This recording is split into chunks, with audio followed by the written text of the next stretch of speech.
ચૂંટણીનો ધમધમાટ શરૂ થઈ ગયો છે અને ઉમેદવારો છે તે હવે ઉમેદવારી નોંધાવવા માટે આવી રહ્યા છે। આવતીકાલે છેલ્લો દિવસ છે, ત્યારે કોંગ્રેસના જે ચાંદખેડાના ઉમેદવાર છે રાજશ્રીબેન અત્યારે ઉમેદવારી ફોર્મ ભરવા આવ્યા છો, સિટિંગ કોર્પોરેટર છો અને હવે ફરી એક વખત જ્યારે ટિકિટ આપી છે ત્યારે કેટલી આશા અપેક્ષાઓ છે? ચાંદખેડાના વોર્ડનું છેલ્લા 15 વર્ષથી કામ કરું છું અને આ ચોથી ટર્મ છે કે કોંગ્રેસ પાર્ટીએ મને મારામાં વિશ્વાસ કેળવ્યો છે, મારામાં વિશ્વાસ જગાવ્યો છે। એટલે હું ચોક્કસ ચાંદખેડાની જનતાની જે લાગણી છે એ લાગણીને વિશ્વાસના કારણે ફરીથી જીતીને આવીશ એવો મને પૂરેપૂરો વિશ્વાસ છે। બિન સિટિંગ જ્યારે કોર્પોરેટર છો અને હવે ફરી એક વખત ટિકિટ આપી દીધી છે, ત્યારે લોકોની પણ અપેક્ષાઓ હોય છે કે તમે વિપક્ષમાં હતા, કયા કયા મુદ્દાઓ ઉઠાવ્યા હતા અને હજુ પણ ત્યાં કામ કરવાનું બાકી છે કે જેના ઉપર તમે ખરા ઉતરશો? રોડ રસ્તા ગટર પાણીના મુદ્દા તો મેં ઉઠાવેલા જ હતા। મેં એક ચાઇનીઝ લાઇટ જ્યારે કોરોના ચાલતો હતો ત્યારે ભારતીય જનતા પાર્ટીના શાસકોને આપણા કોર્પોરેશન અધિકારીઓ કોરોનાની ચાઇનામાં જઈને લાઇટો મતલબ એ કરતા હતા, એ લાઇટો જ ખરીદી લઈને આવ્યા હતા। આખું અમદાવાદ કોરોનાની અંદર હતું અને અમદાવાદ મ્યુનિસિપલ કોર્પોરેશનના અધિકારીઓ ચાઇના જઈને ખરીદી કરી રહ્યા હતા, એ મુદ્દો મેં ઉઠાવ્યો હતો। જે ક્લિનિકલ ટ્રાયલનો મુદ્દો છે, જે આખા ગુજરાતમાં ચકચારી છે, ગુજરાતમાં નહીં આખા ઇન્ડિયામાં ચકચારી છે, એ ચકચારીનો મુદ્દો ક્લિનિકલ ટ્રાયલનો 500 જણા પર ઇલીગલ ટ્રાયલ થયું હતું, ઇલીગલ ટ્રાયલનો મુદ્દો મેં ઉઠાવેલો હતો। ચાંદખેડા વિસ્તારના લોકોના પ્રશ્નો જે છે, રોડ રસ્તા ગટર અને પાણીના પ્રશ્નો માટે પણ ઊભા કરતી હોઉં છું। અમદાવાદમાં જે ટેક્સ માટેનો પ્રશ્ન છે, ટેક્સ માટેનો પ્રશ્ન મેં ઉઠાવેલો છે।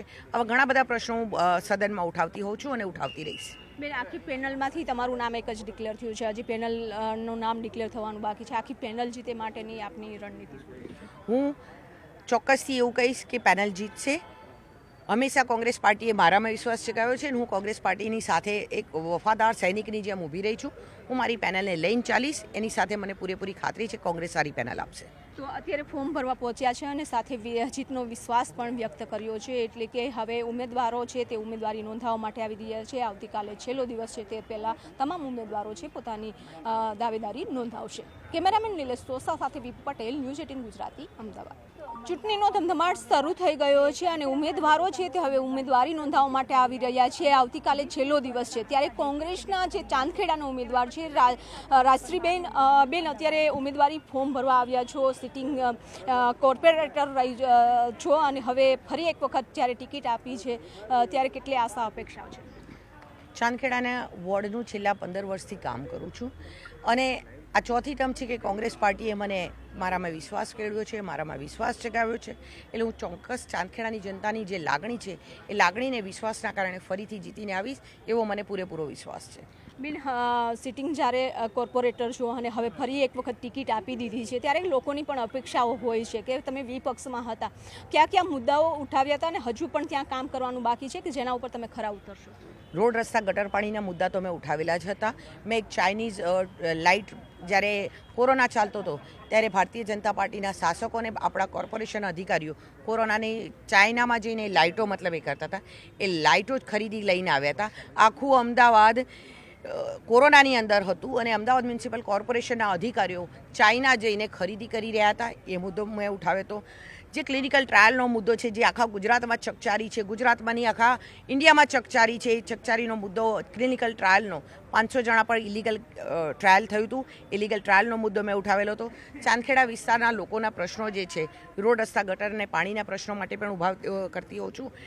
અમદાવાદમાં જે ટેક્સ માટેનો પ્રશ્ન છે, ટેક્સ માટેનો પ્રશ્ન મેં ઉઠાવેલો છે। આવા ઘણા બધા પ્રશ્નો હું સદનમાં ઉઠાવતી હોઉં છું અને ઉઠાવતી રહીશ। બેન, આખી પેનલમાંથી તમારું નામ એક જ ડિક્લેર થયું છે, હજી પેનલનું નામ ડિક્લેર થવાનું બાકી છે, આખી પેનલ જીતે માટેની આપની રણનીતિ? હું ચોક્કસથી એવું કહીશ કે પેનલ જીતશે। હંમેશા કોંગ્રેસ પાર્ટીએ મારામાં વિશ્વાસ જગાવ્યો છે અને હું કોંગ્રેસ પાર્ટીની સાથે એક વફાદાર સૈનિકની જેમ ઊભી રહી છું। હું મારી પેનલને લઈને ચાલીશ, એની સાથે મને પૂરેપૂરી ખાતરી છે કોંગ્રેસ સારી પેનલ આપશે। તો અત્યારે ફોર્મ ભરવા પહોંચ્યા છે અને સાથે જીતનો વિશ્વાસ પણ વ્યક્ત કર્યો છે, એટલે કે હવે ઉમેદવારો છે તે ઉમેદવારી નોંધાવવા માટે આવી રહ્યા છે। આવતીકાલે છેલ્લો દિવસ છે, તે પહેલાં તમામ ઉમેદવારો છે પોતાની દાવેદારી નોંધાવશે। કેમેરામેન નિલેશ સોસા સાથે વી પટેલ, ન્યૂઝ 18 ગુજરાતી, અમદાવાદ।